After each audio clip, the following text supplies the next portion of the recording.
So you think you know everything about ancient Egypt? Well, prepare to be proven wrong. And if you were right, you'll learn some more things anyway. So come with me on a journey back in time to a place that few have ever seen, a glimpse of daily life in ancient Egypt. Welcome to my channel. And today we're traveling back in time to explore the land of the pharaohs. Along the way, we'll uncover long-lost stories and answer one of humanity's most enduring questions. What would you do in ancient Egypt? The only problem is there are so many different ways you could have lived out your days in the land of the pharaohs. And I'm going to show you just a few of them. In the first episode of our series, A Day in the Life of a Farmer, you rise before dawn. The sky is painted with the colors of twilight, and the air is thick with the scent of silt carried by the morning mist along the Nile River. As a farmer, your day begins with the first sliver of sunlight touching the horizon. It's a familiar rhythm that has been the pulse of your life for as long as you can remember. Your small village, nestled between the river and the desert, awakens with the sunrise. The calls of birds mingle with the distant bleating of sheep and the lowing of cattle. The Nile, the lifeblood of your world, reflects the nascent light, promising another day of toil and sustenance. Your hut, modest but sturdy, stands as a silent witness to countless such mornings. Its walls, woven from reeds and mud, offer a humble shelter from the harsh realities of the unforgiving desert. But even here, in the quiet of your little abode, you can hear the insistent call of duty. Today, like every day, the fields need tending. The crops that sustain not only your family, but your entire community are thirsty and waiting. The inundation season has just ended, and the fertile mud brought by the Nile's floods must be carefully managed to nourish the seeds that hold your future. As you step out into the golden glow of the rising sun, you join the other villagers. Their faces, etched with the hardships of a life closely tied to the whims of the Nile, are illuminated by the same resolute spirit that guides your own hands. Together, you make your way to the fields, each person carrying the weight of generations passed on their shoulders. The work is hard and unrelenting. Hours turn into days, and the relentless glare of the Egyptian sun beats down on your back. But you don't falter. For in this struggle against the elements, you find a strange sort of solace. It's a test of wills between man and nature, and you know that the survival of your community depends on your steadfastness. The rhythm of your labor is punctuated by the calls of your fellow farmers, their voices echoing across the vast expanse of the fields. With every swing of your hoe or basket, you draw closer to the secrets of the soil. Each furrow you create in the rich black mud is a prayer to the gods for a bountiful harvest.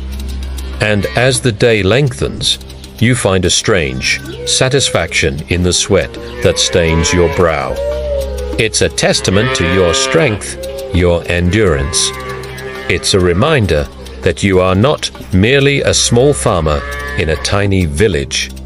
You are a cog in the grand machinery of Egypt itself, ensuring the continuation of life along the banks of the Nile. And as the sun finally begins its descent, painting the western sky in hues of gold and crimson, you return home, weary but not defeated. The stars emerge one by one, like celestial farmers marking the passage of time in the vast canvas above. The Nile, now a ribbon of silver, reflects their distant glow. You are tired, your muscles ache, and the taste of victory is yet to come, but you have done your part for today. You have ensured that the fields are ready to receive the seeds that will determine your fate. For now, rest is earned and well deserved. But come morning, the sun will rise again, and with it, your responsibilities. The cycle will begin anew, and you will be there, a silent, uncelebrated hero of the Nile. But what if I told you there was more to your story? What if I said that your name could echo through the halls of history? What if you could become the unsung hero of an empire? The year is 2560 BC, and you are Ptahhotep, the scribe, chronicler of the Great Pyramid of Giza.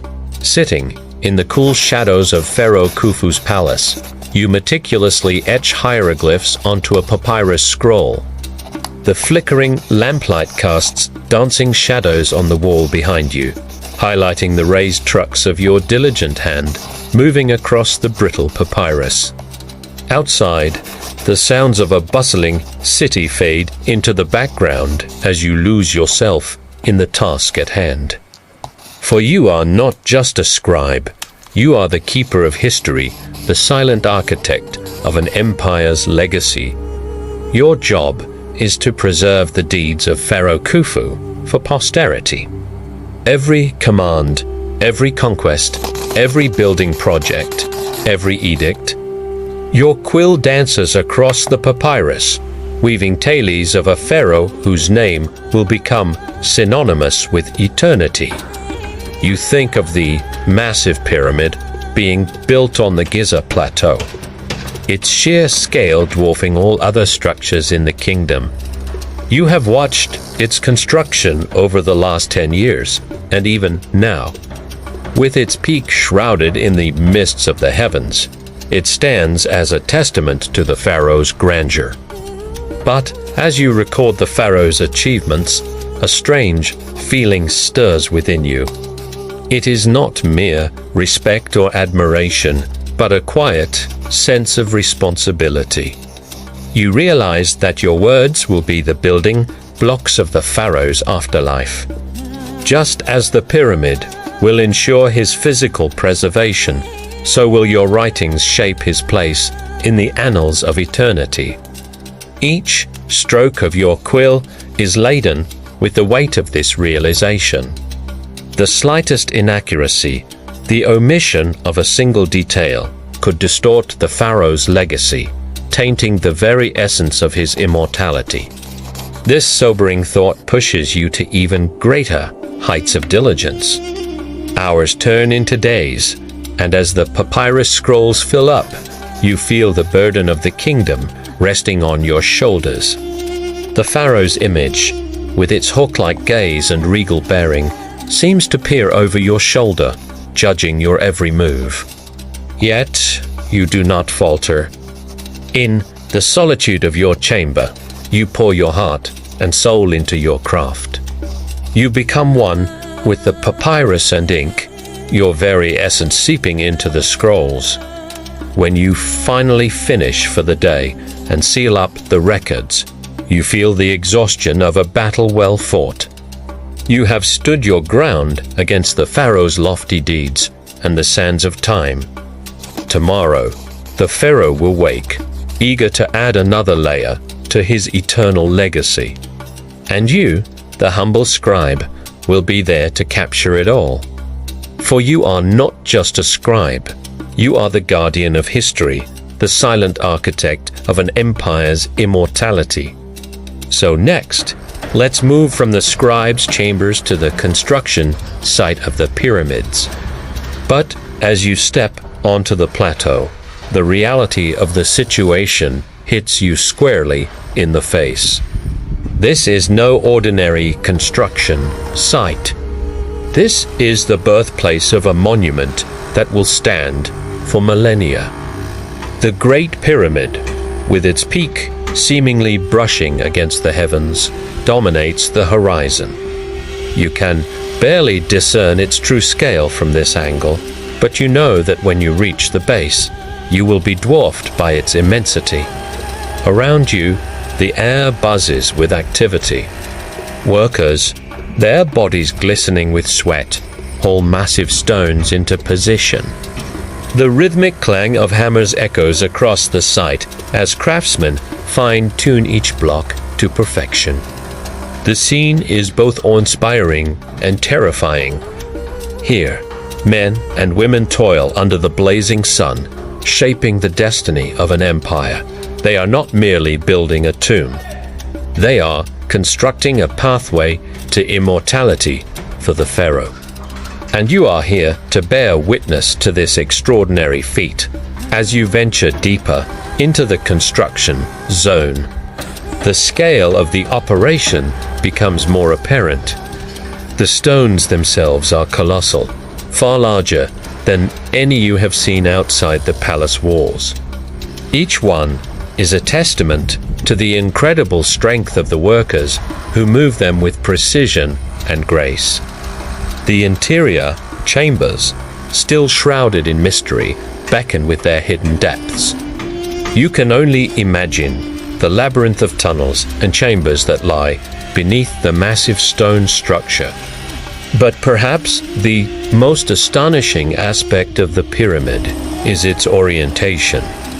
You notice how it aligns almost perfectly with the cardinal points of the compass. Someone, somewhere, had an intimate knowledge of astronomy and mathematics to achieve this level of precision. And then there is the question of how these massive stones were moved into place. Theories abound, from the use of massive ramps to the application of ingenious levers and pulleys. But the truth remains elusive, adding to the mystique of this ancient marvel. Standing at the foot of the Great Pyramid, you feel a profound sense of awe. The very idea that human hands could create such a structure seems almost impossible.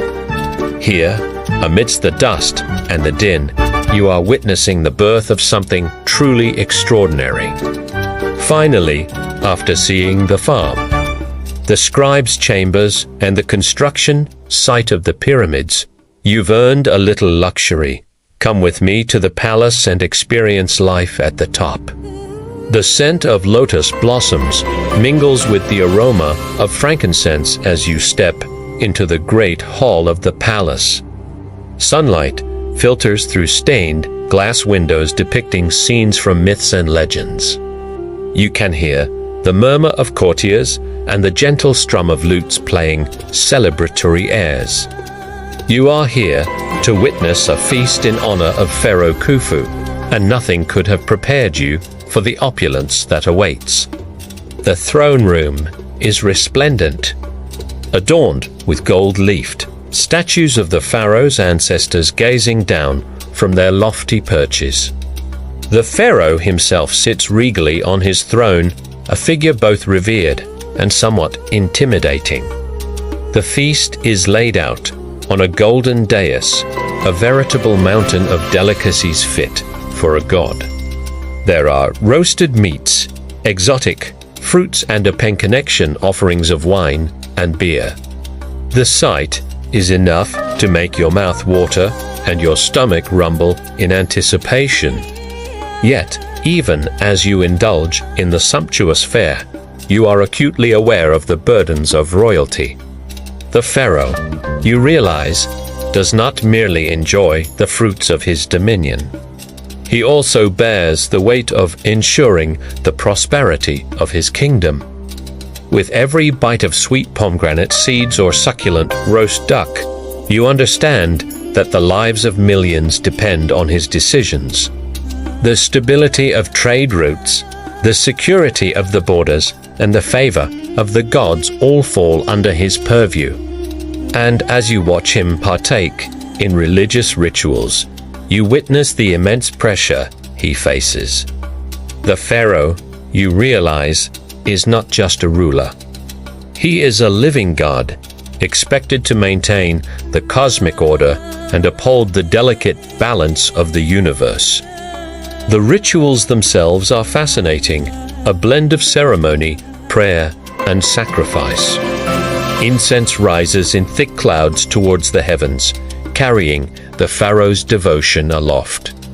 You see him, anoint priests and offer prayers, his voice echoing with both power and humility. The palace, once a symbol of luxury and indulgence, now takes on a new dimension in your eyes. It's not just a place of grandeur and feasting. It's a seat of immense responsibility and spiritual duty. As you look out at the sprawling grounds of the palace complex, you realize that what you're witnessing is more than just royal decadence. It's a microcosm of the entire Egyptian civilization. The grandeur and the solemnity, the feasts and the rituals, all of it is a reflection of an empire that has risen to the challenge of maintaining order, prosperity, and divinity in the human world.